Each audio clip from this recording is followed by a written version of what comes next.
પાદરા નગરપાલિકાની સામાન્ય સભામાં ગેરકાયદેસર દબાણોને આગામી 28મી એપ્રિલના રોજ સફાયો કરવાનો નિર્ણય લેવામાં આવ્યો હતો। પાદરા નગરપાલિકાની સામાન્ય સભા નગરપાલિકાના સભાખંડમાં ઉપપ્રમુખની અધ્યક્ષતામાં મળી હતી। સભાની શરૂઆતમાં પહેલગામમાં આતંકી હુમલામાં મૃત્યુ પામેલા વ્યક્તિઓને 2 મિનિટનું મૌન પાડી શ્રદ્ધાંજલિ આપવામાં આવી હતી। ત્યારબાદ ધારાસભ્યએ આપેલા ગ્રાન્ટ માટે આભાર ઠરાવ કરવામાં આવ્યો હતો। તેમજ આગામી 28મી તારીખે પાદરાના ગેરકાયદેસર દબાણો દૂર કરવામાં આવશે તેમ કારોબારી ચેરમેને જણાવ્યું હતું।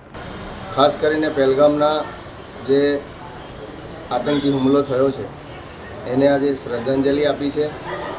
વિવિધમાં પાદરા નગરમાં ઇતિહાસમાં પહેલીવાર એવું છે કે ધારાસભ્યશ્રીએ ચૈતન્યસિંહ ઝાલા બાપુએ અમારા માર્ગદર્શકે આટલી મોટી ગ્રાન્ટ 1 કરોડ રૂપિયાની ગ્રાન્ટ પાદરા નગરમાં ફાળવી છે, ઇતિહાસ છે। અને આજે એમને આભાર વ્યક્ત કરતો ઠરાવ નગરપાલિકામાં કર્યો છે અને આગામી સમયમાં લગભગ આ વીકમાં 4.5 કરોડના વિકાસના કામોનું ખાતમુહૂર્ત થશે અને ધારાસભ્યશ્રીની ગ્રાન્ટમાંથી જે 5 કરોડ રૂપિયાના વિકાસલક્ષી બીજા જે કામ લીધા જેને ટેન્ડરને આજે બહાલી આપી છે અને એવા વિવિધ વિકાસલક્ષી આજે કામ કર્યા છે। પાદરાના દબાણો જે કાયદાકીય ગૂંચ હતી એ બધી ક્લિયર કરી છે અને આગામી 28 તારીખે પાદરાના તમામ દબાણો જે જગ્યાને નક્કી કર્યા છે એ દબાણો તૂટી જશે અને આગામી 4 કે 5 દિવસમાં ધારાસભ્યશ્રી તારીખ આપે એ પ્રમાણે 4.5 કરોડ રૂપિયાના જે ખાતમુહૂર્ત કરવાના છે એમાં વોર્ડ નંબર 1 થી 7 વોર્ડમાં લગભગ 50 થી 60 થી 70 લાખ રૂપિયાના દરેક વોર્ડમાં કામ લીધા છે।